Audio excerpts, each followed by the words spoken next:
Hello friends, very good evening, Radhe Radhe, सत श्री अकाल, नमस्कार। कैसे हैं आप सब? आशा करता हूँ आप सभी काफ़ी अच्छे होंगे। और मैं शिशिर रोज़ की तरह स्वागत करता हूँ आपके अपने यूट्यूब चैनल शिशिर की पाठशाला में। तो आज हम पॉलिटी के जो पीपीएससी ने प्रीवियस ईयर के क्वेश्चन पूछे हैं, ठीक है। पीपीएससी ने पीवाईक्यू के जो टॉप क्वेश्चंस हैं जो पूछे गए हैं अभी तक, यहाँ से आपको बहुत क्वेश्चन रिपीटेड मिलेंगे। तो करेंगे, पॉलिटी का सेक्शन है, ठीक है। तो चलिए कवर करते हैं एक एक क्वेश्चन और सीधा इसमें मैं आंसर पढ़ूंगा ताकि आपको कन्फ्यूज़न ना हो। तो पहला ही क्वेश्चन है, संविधान को 26 जनवरी के दिन लागू करने का निर्णय क्यों लिया गया था? तो संविधान को 26 जनवरी को लागू करने का निर्णय इसलिए लिया गया क्योंकि कांग्रेस ने इस तिथि को 1930 में स्वतंत्रता दिवस के रूप में मनाया था, ठीक है। चलते हैं क्वेश्चन नंबर 2 पे। भारतीय संविधान में शामिल है, तो भारतीय संविधान में क्या शामिल है? तो भारतीय संविधान में टोटल कितने 395 अनुच्छेद हैं, 22 भाग है और 12 अनुसूचियाँ हैं, ठीक। आगे चलते हैं क्वेश्चन नंबर 3। भारतीय संविधान में है, तो भारतीय संविधान में क्या है? तो इसमें क्वेश्चन पूछा है तो इसका राइट आंसर हो जाएगा सी, ठीक है। 400 से अधिक आर्टिकल्स अनुच्छेद हैं। क्वेश्चन नंबर 4 है, मिलान करें। संघी सूची, तो पहले का ए हो जाएगा, ठीक है, में 97 प्रविष्टियाँ हैं। और राज्य सूची की बात करें तो सेकंड का सी हो जाएगा, मतलब 66 प्रविष्टियाँ हैं। और समवर्ती सूची में 47 प्रविष्टियाँ हैं। तो संघी सूची की बात करें तो 97, राज्य सूची की बात करें तो 66 और समवर्ती सूची की बात करें तो 47। 5 पे चलते हैं क्वेश्चन नंबर, निम्न शब्दों पर विचार करें, ठीक है। तो इसमें से सही शब्दों के विचारानुसार क्रम दीजिए। तो क्रम देने की बात क्या है, तो पहले समाजवादी आएगा, ठीक है। तो ये इसका राइट आंसर हो जाएगा। तो सार्वभौमिक, समाजवादी, धर्मनिरपेक्ष और प्रजातांत्रिक, ठीक है। तो ये इसका राइट आंसर हो जाएगा। क्वेश्चन नंबर 6 पे चलते हैं। भारतीय संविधान की प्रस्तावना में समाजवादी शब्द किस संशोधन के तहत जोड़ा गया? तो इसका राइट आंसर हो जाएगा 42वें संविधान संशोधन के द्वारा जोड़ा गया समाजवादी शब्द। क्वेश्चन नंबर 7 पे चलते हैं। एक नया राज्य बनाने में संवैधानिक संशोधन के लिए कैसा बहुमत चाहिए? तो एक नया राज्य बनाने के लिए संवैधानिक संशोधन के लिए साधारण बहुमत चाहिए होती है। उन मौलिक अधिकारों का चयन करें जो भारतीय नागरिकों को प्राप्त है परंतु गैर नागरिकों को नहीं। तो इसका राइट आंसर क्या हो जाएगा? मतलब पहला और तीसरा, मतलब भाषण और अभिव्यक्ति की स्वतंत्रता, और तीसरा मतलब अल्पसंख्यकों के अधिकार। तो ये जो है भारतीय नागरिकों को ही प्राप्त है, न कि गैर नागरिकों को। उच्चतम न्यायालय की व्यवस्था के अनुसार निजी भवनों के ऊपर राष्ट्रीय झंडे को फहराना के तहत हर नागरिक का मौलिक अधिकार है। तो इसका राइट आंसर हो जाएगा संविधान के अनुच्छेद 19(1)(a) के तहत कि अगर उच्चतम न्यायालय के भाई अनुसार कोई भी प्राइवेट भवन है, अपने ऊपर, उसके ऊपर, घर के ऊपर राष्ट्रीय झंडे को आप फहरा सकते हैं, ये आपका मौलिक अधिकार है। भारतीय संविधान में संशोधन करके शिक्षा का अधिकार कब जोड़ा गया? तो ये जोड़ा गया 1 अप्रैल 2010 को। निम्न में से कौन सा एक मानव अधिकार भारतीय संविधान के अंतर्गत मौलिक अधिकार भी है? तो सूचना का अधिकार जो है ये क्या है, मानव अधिकार भी है और संविधान के अंतर्गत मौलिक अधिकार भी है। क्वेश्चन नंबर 12 पे चलते हैं। भारतीय संविधान के भाग 4 में दिए गए निर्देशित सिद्धांतों में निम्न में से कौन सा सूचीबद्ध है? तो इसका राइट आंसर क्या हो जाएगा? तो इसका राइट आंसर हो जाएगा पहला और दूसरा, मतलब समान कार्य के लिए समान वेतन और समान नागरिक संहिता जो है वो भारतीय संविधान में भाग 4 में दिया गया है। भारत के संविधान में मौलिक कर्तव्य किस संविधान संशोधन के द्वारा जोड़ा गया? तो मौलिक कर्तव्य किस संविधान संशोधन के द्वारा जोड़ा गया? 32वें संविधान संशोधन अधिनियम के द्वारा जोड़ा गया मौलिक कर्तव्य। भारत के राष्ट्रपति अपनी शक्तियों का प्रयोग करते हैं, तो भारत के राष्ट्रपति अपनी शक्तियों का प्रयोग करते हैं सीधे अथवा अपने अधीनस्थ अधिकारियों द्वारा। यदि राष्ट्रपति एवं उपराष्ट्रपति का पद खाली हो तो भारत के राष्ट्रपति के पद पर कौन होता है? तो उसका राइट आंसर क्या हो जाएगा? भारत का मुख्य न्यायाधीश। श्रीमती प्रतिभा पाटिल को भारतीय गणतंत्र के राष्ट्रपति के रूप में क्रम क्या है? तो जो प्रतिभा पाटिल हैं वो 12वें क्रम की थी महिला राष्ट्रपति। एक विधेयक जो संसद में प्रस्तुत किया जाता है कौन सी क्रिया के बाद अधिनियम बन जाता है? तो कोई भी जैसे विधेयक है वो संसद में प्रस्तुत होता है, उसके बाद कौन सी क्रिया के बाद अधिनियम बन जाता है? तो जब राष्ट्रपति अपनी सहमति दे देता है उस पर, तो वो कानून बन जाता है, एक्ट बन जाता है। श्री मोहम्मद हामिद अंसारी को भारत के उपराष्ट्रपति के रूप में क्रमांक है?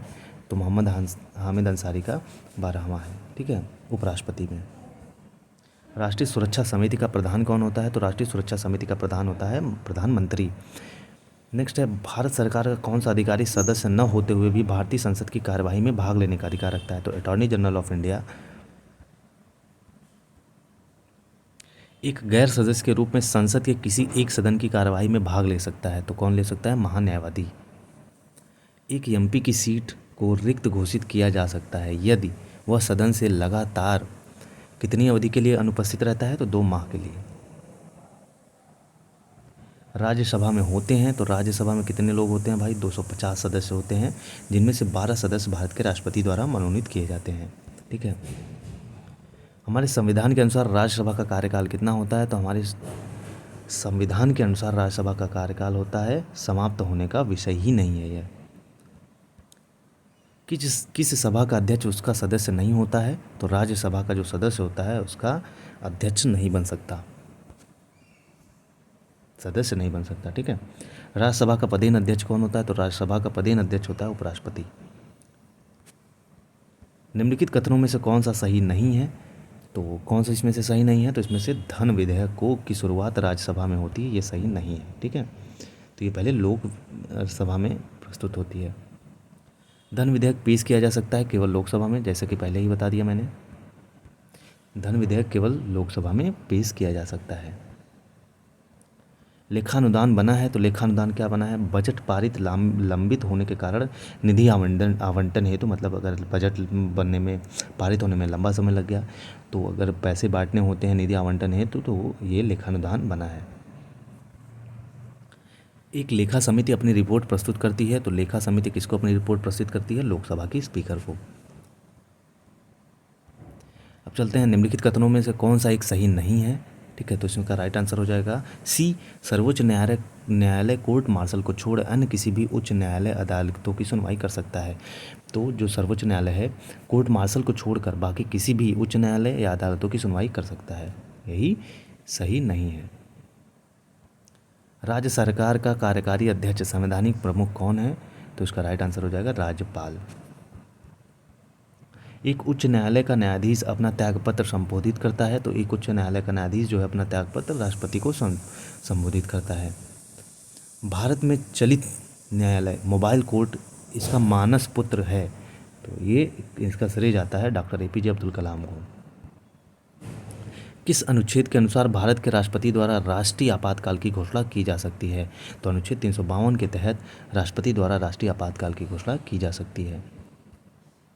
केंद्र और राज्य की व्यवस्थापिकाओं के लिए मतदान की न्यूनतम उम्र की सीमा 21 वर्ष से घटाकर 18 वर्ष कब की गई? तो इसका राइट आंसर हो जाएगा 61वें संविधान संशोधन 1989 से। ये मैंने पढ़ा है भी आपको। तो 21 वर्ष से 18 वर्ष कब की गई? 61वां संविधान संशोधन होता है 1989 से। आम चुनाव में मतदान की आयु 21 वर्ष से घटाकर 18 वर्ष कर दी गई, तो ये 61वें संविधान संशोधन से की गई है। भारतीय संविधान की 8वीं सूची में मान्य सरकारी भाषाओं की संख्या है, तो सरकारी भाषाओं की संख्या 18 है 8वीं सूची में जो मान्य है। आगे चलते हैं, CDP एवं NES के पुनर्गठन के लिए 1957 में NDC द्वारा स्थापित समिति का नाम बताएं जिसने ग्रामीण स्थानीय सरकार की त्रिस्तरीय प्रणाली का सुझाव दिया। तो बलवंत राय मेहता समिति ने त्रिस्तरीय प्रणाली का सुझाव दिया। निम्नलिखित विशेषताओं में से केंद्रीय शासन व्यवस्था के लिए कौन सा सही नहीं है? तो उसका राइट आंसर हो जाएगा बड़े देशों के लिए आदर्श। विकेंद्रीकरण प्रणाली की सिफारिश किसने की थी? तो बलवंत राय मेहता ने की थी। अशोक मेहता समिति ने निम्नलिखित में से किसकी सिफारिश की? तो अशोक मेहता समिति ने पंचायती राज की द्विस्तरीय सरकार की सिफारिश की थी। ब्लॉक स्तर पर पंचायत समिति है, तो ब्लॉक स्तर पर प्रशासनिक प्राधिकरण होता है जो पंचायत समिति होता है। क्वेश्चन नंबर 44, भारत में ब्लॉक स्तर पर बनी पंचायत समिति केवल है, तो क्या है? प्रशासनिक प्राधिकारी। 14 अगस्त 2007 को संसद द्वारा भारतीय संविधान में संशोधन के उपरांत अब अनुसूचित जाति को सूचित में जातियों की संख्या कितनी है? तो 1206। कितनी? 1206। निम्न में से कौन संयुक्त राष्ट्र की सुरक्षा परिषद का स्थायी सदस्य नहीं है? तो जर्मनी जो है वो संयुक्त राष्ट्र की सुरक्षा परिषद का स्थायी सदस्य नहीं है। आगे चलते हैं, एमनेस्टी इंटरनेशनल एक संगठन है जो जुड़ा हुआ है, तो एमनेस्टी इंटरनेशनल संगठन मानव अधिकारों के संरक्षण से जुड़ा हुआ है। चीन की समाचार एजेंसी का क्या नाम है? तो new China news agency, new China news agency. किस देश की सरकारी रिपोर्ट को येलो बुक कहा जाता है? तो येलो बुक किसको कहा जाता है? फ्रांस की जो सरकारी रिपोर्ट होती है इसको येलो बुक कहा जाता है। भारत के प्रथम विधि विश्वविद्यालय की स्थापना अगस्त 1987 में कहाँ हुई थी? तो उसकी स्थापना बेंगलुरु में हुई थी।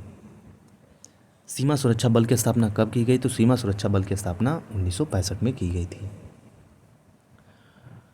भारतीय संविधान को संविधान सभा द्वारा अंगीकृत किया गया, तो भारतीय संविधान को संविधान सभा द्वारा कब अंगीकृत किया गया? 26 नवंबर 1949 को अंगीकृत किया गया।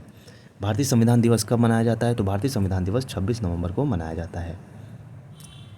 आगे चलते हैं, भारतीय संविधान को कब अपनाया गया था? तो भारतीय संविधान को संविधान सभा द्वारा अपनाया गया था। भारतीय संविधान की प्रस्तावना में सिलसिले में निम्नलिखित में से कौन सा क्रम सही है? तो सार्वभौमी, सत्ता संपन्न, समाजवादी, धर्मनिरपेक्ष, जनवादी, गणतंत्र। क्या क्या? सार्वभौमिक, सत्ता संपन्न, समाजवादी, धर्मनिरपेक्ष, जनवादी, गणतंत्र। ठीक है। भारतीय संविधान की प्रस्तावना में भारत को किस रूप में घोषित किया गया है? तो भारत को एक सार्वभौम, समाजवादी, धर्मनिरपेक्ष, प्रजातांत्रिक, गणतंत्र घोषित किया गया है। भारत में लौकिक सार्वभौमिकता है क्योंकि संविधान की प्रस्तावना आरंभ होती है। इसका राइट आंसर हो जाएगा हम भारत के लोग शब्दों से। भारत में प्रजातंत्र इस तथ्य पर आधारित है कि, इसका राइट आंसर हो जाएगा जनता को सरकार को चुनने तथा बदलने का अधिकार प्राप्त है। भारतीय संविधान की प्रकृति क्या है? तो भारतीय संविधान की प्रकृति जो है वो प्रकृति में संघीय किंतु भावना में एकात्मक है। ठीक है। भारतीय संविधान की 10वीं अनुसूची में क्या है? तो भारतीय संविधान की 10वीं अनुसूची में दल बदल विरोध कानूनी से संबंधित है। भूमि सुधार के विषयों के अंतर्गत है, तो जो भूमि सुधार है किसके अंतर्गत आता है? राज्य सूची के अंतर्गत आता है। भारतीय नागरिकता नहीं प्राप्त की जा सकती है, तो भारतीय बैंक में धन जमा करके अगर आप भारतीय नागरिकता नहीं प्राप्त कर सकते, लेकिन जन्म द्वारा, अधिकरण द्वारा, किसी भूभाग के सम्मेलन द्वारा आप कर सकते हैं। नागरिकता संशोधन कानून कब पारित हुआ? तो नागरिकता संशोधन कानून 11 दिसंबर 2019 को पारित हुआ। नागरिकता संशोधन कानून 11 दिसंबर 2019। विधि या नियम या कानून का अधिराज्य का मतलब क्या है? तो विधि, नियम या कानून का अधिराज्य का मतलब होता है सभी के लिए एक कानून और सभी के लिए एक न्याय तंत्र। निम्नलिखित में से किसको संविधान द्वारा मौलिक अधिकारों को लागू करने की शक्ति दी गई है? तो सर्वोच्च न्यायालय एवं उच्च न्यायालयों को संविधान द्वारा मौलिक अधिकारों को लागू करने की शक्ति दी गई है। भारतीय संविधान में किस अनुच्छेद के अंतर्गत नागरिकों को मौलिक अधिकार प्रदान किए गए हैं? तो अनुच्छेद 12 से 35 के अंतर्गत मौलिक अधिकार हैं। भारत के संविधान का निम्नलिखित में से कौन सा अनुच्छेद प्रेस की स्वतंत्रता से संबंधित है? इसका राइट आंसर हो जाएगा 19, अनुच्छेद आर्टिकल 19। निम्नलिखित में से कौन सा मूलभूत अधिकार नहीं है? तो संपत्ति का अधिकार जो है वो मूलभूत अधिकार नहीं है। ठीक है। निम्नलिखित संवैधानिक उपचारों में से किसे पोस्टमार्टम भी कहा जाता है? तो संवैधानिक उपचारों में से अधिकार परीक्षा को पोस्टमार्टम भी कहा जाता है। एक कल्याणकारी राज्य का आदर्श वर्णित है, तो एक कल्याणकारी राज्य आदर्श का वर्णित है राज्य के नीति निर्देशक तत्वों में। भारत में निम्नलिखित में से किसके अंतर्गत पंचायती राज प्रणाली की व्यवस्था की गई? तो इसका राइट आंसर हो जाएगा राज्य के नीति निर्देशक तत्व के तहत किसकी पंचायती राज प्रणाली की व्यवस्था की शुरुआत की गई। राज्य के नीति निर्देशक सिद्धांत किस प्रकार के मौलिक अधिकारों से भिन्न है? तो इसका राइट आंसर हो जाएगा नीति निर्देशक सिद्धांत प्रवर्तनीय नहीं है बल्कि मौलिक अधिकार परिवर्तनीय है। ठीक है। मौलिक कर्तव्यों को निर्धारित किया गया, तो मौलिक कर्तव्यों को 42वें संविधान संशोधन द्वारा निर्धारित किया गया। 42वां संविधान संशोधन के 10 आचार आदेशों को किस नाम से जाना जाता है? तो इसका राइट आंसर हो जाएगा मौलिक कर्तव्य। ठीक है। निम्नलिखित में से भारत में मौलिक कर्तव्य कौन सा है? तो भारत में मौलिक कर्तव्य कौन सा है? हमारी मिली जुली संस्कृति की समृद्ध विरासत को संरक्षित करना मौलिक कर्तव्य है। इसमें से राष्ट्रपति संसद का एक हिस्सा होता है। बहुत आसान क्वेश्चन था ये। भारत में राष्ट्रपति का चुनाव किया जाता है, तो भारत में राष्ट्रपति का चुनाव किया जाता है एकल हस्तांतरणीय मत प्रणाली द्वारा एवं आनुपातिक मत प्रणाली द्वारा, दोनों इसका राइट आंसर हो जाएगा। अगर भारत के राष्ट्रपति के चुनाव में कोई विवाद है तो उस विवाद को सौंपा जा सकता है, तो इसका राइट आंसर हो जाएगा भारत के सर्वोच्च न्यायालय को। भारत के राष्ट्रपति को उसके पद से हटाया जा सकता है संसद द्वारा, बिल्कुल संसद के द्वारा हटाया जा सकता है महाभियोग लाके। भारत का कार्यपालिका अध्यक्ष कौन होता है? भारत की कार्यपालिका का अध्यक्ष राष्ट्रपति होता है। केंद्र सरकार में उच्चतम नागरिक सेवा अधिकारी कौन है? तो केंद्र सरकार में उच्चतम नागरिक सेवा अधिकारी मंत्रिमंडल सचिव है। भारतीय संविधान में केंद्रीय सरकार की अधिशासी शक्तियों को किसमें निहित किया गया है? तो इसका राइट आंसर हो जाएगा भारत के राष्ट्रपति। मतलब भारतीय संविधान में केंद्रीय सरकार की जो अधिशासी शक्तियाँ हैं किसमें निहित की गई हैं? भारत के राष्ट्रपति में। आगे चलते हैं। राष्ट्रपति राष्ट्रीय आपातकाल की घोषणा कर सकता है? तो इसका राइट आंसर हो जाएगा ऊपर वर्णित सभी कारणों के आधार पर, मतलब हथियारबंद विद्रोह के आधार पर, बाह्य आक्रमण के आधार पर, युद्ध के आधार पर राष्ट्रीय आपातकाल की घोषणा की जा सकती है। प्रायः किसकी सलाह पर राज्य में राष्ट्रपति शासन लागू किया जाता है? तो गवर्नर। भारतीय संविधान भारत के राष्ट्रपति को अधिकार नहीं देता है कि राज्यों के मुख्यमंत्री की नियुक्ति का, मतलब भारतीय संविधान में जो भारत के राष्ट्रपति हैं वो राज्यों के मुख्यमंत्री की नियुक्ति नहीं कर सकते हैं। भारत के राष्ट्रपति को यह अधिकार नहीं प्राप्त है कि वह सर्वोच्च न्यायालय के न्यायाधीश को हटाए। किसको? सर्वोच्च न्यायालय के न्यायाधीश को हटाए। स्वतंत्र भारत के प्रथम राष्ट्रपति कौन थे?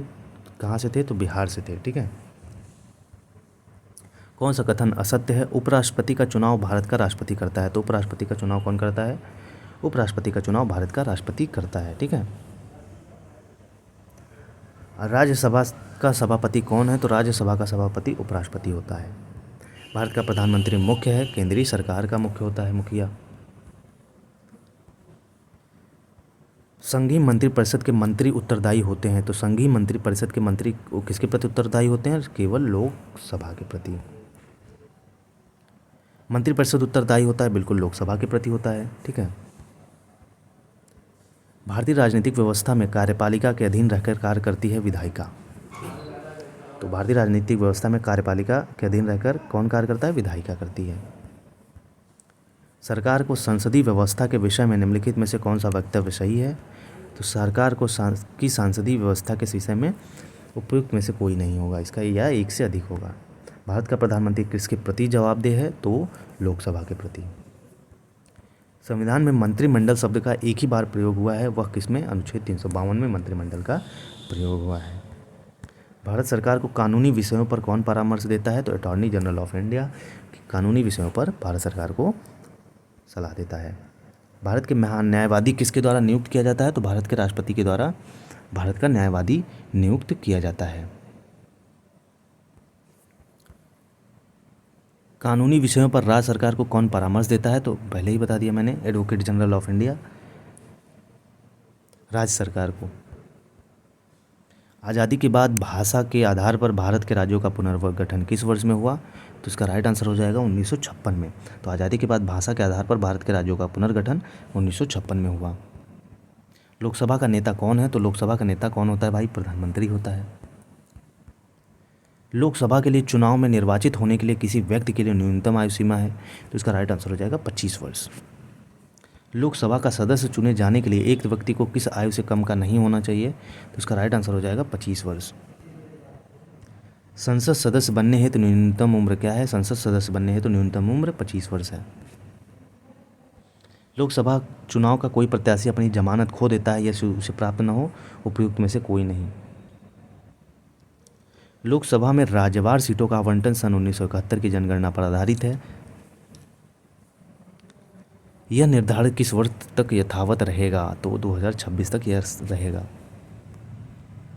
वर्तमान लोकसभा में प्रत्येक राज्य के लिए स्थानों का आवंटन आधारित है 1971 की जनगणना पर।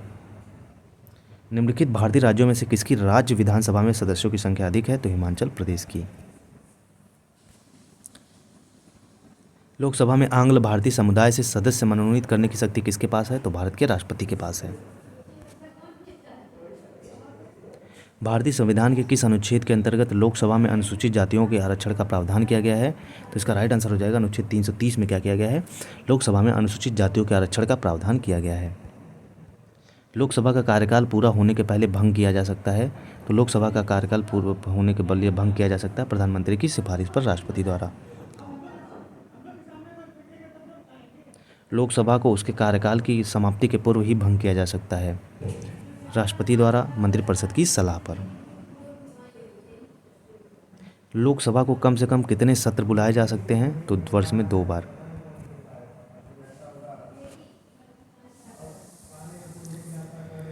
कौन सा राज्य सबसे अधिक प्रतिनिधि लोकसभा में भेजता है? तो इसका राइट आंसर हो जाएगा उत्तर प्रदेश। जहाँ तक लोकसभा में प्रतिनिधित्व का प्रश्न है, कौन से राज्य दूसरे तथा तीसरे दर्जे पर हैं? तो बिहार तथा महाराष्ट्र। मतलब लोकसभा में सबसे ज़्यादा प्रतिनिधित्व हैं, ठीक है, दूसरे और तीसरे पर बिहार तथा महाराष्ट्र। लोकसभा का पहला आम चुनाव कब हुआ? तो इसका राइट आंसर हो जाएगा 1952 में। राज्यसभा में राज्यों को प्रतिनिधित्व निम्नलिखित में से किस आधार पर दिया जाता है? तो इसका राइट आंसर हो जाएगा उनकी जनसंख्या के अनुपात के स्थान पर। राज्यसभा के सदस्य चुने जाते हैं, तो राज्यसभा के सदस्य जो चुने जाते हैं 6 वर्ष के लिए चुने जाते हैं। राज्यसभा को अस्थायी सदन कहते हैं क्योंकि इसे विघटित नहीं किया जा सकता, इसलिए इसको अस्थायी सदस्य सदन कहते हैं। राज्यसभा को भंग करने का अधिकार किसे प्राप्त है? तो राज्यसभा को भंग करने का अधिकार किसी को नहीं प्राप्त है, उपराष्ट्रपति को भी नहीं, राष्ट्रपति को भी नहीं, सर्वोच्च न्यायालय को भी। राष्ट्रपति द्वारा राज्यसभा में कितने व्यक्ति मनोनीत किए जा सकते हैं? तो इसका राइट आंसर हो जाएगा 12। राज्यसभा के चेयरमैन हैं, तो राज्यसभा के चेयरमैन कौन होते हैं भाई? भारत के उपराष्ट्रपति होते हैं। लोकसभा के स्पीकर का निर्वाचन होता है, तो लोकसभा के स्पीकर का निर्वाचन होता है लोकसभा के सभी सदस्यों द्वारा। लोकसभा के वर्तमान उपाध्यक्ष हैं, तो इनमें से कोई नहीं, ये करंट का क्वेश्चन था, ठीक है। संसद के 2 सत्रों के बीच अधिक अंतराल होना चाहिए, तो 6 महीने का होना चाहिए अधिक अंतराल। राजनीतिक शब्दावली में शून्यकाल का अर्थ है, ठीक है, तो ये क्वेश्चन इसमें आंसर नहीं था, इसको बाद में बता दूंगा मैं। भारतीय प्रशासन में विभाजन प्रणाली किससे संबंधित है? तो विभाजन प्रणाली का मतलब है नीति कार्यान्वयन। निम्नलिखित में से कौन सी संसदीय समिति कार्यपालिका को नियम विनियम बनाने के लिए प्रत्याजोदित शक्ति से संबंधित है? तो अधीनस्थ विधान पर समिति। आम आदमी पार्टी, उपयुक्त में से कोई नहीं या उपयुक्त में से एक। संसद के दोनों सदनों का संयुक्त अधिवेशन आयोजित होता है, तो इसका राइट आंसर हो जाएगा एक ऐसे विधेयक पर विचार करने और उसे पारित करने के लिए जिस पर दोनों सदनों में मतभेद हो, तब संयुक्त अधिवेशन हो सकता है।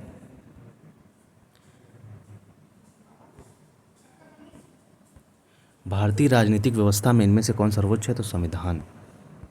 दिल्ली है, एक केंद्र शासित प्रदेश है भाई दिल्ली। सिक्किम भारत का एक राज्य बनाया गया था, तो सिक्किम भारत का एक राज्य बनाया गया था 35वें संविधान संशोधन के अंतर्गत। बिहार को काटकर एक पृथक वनांचल राज्य का बनाना संभव है, इनमें से कोई नहीं। संविधान समीक्षा आयोग, जिसे फरवरी 2000 में गठित किया गया, के अध्यक्ष हैं MN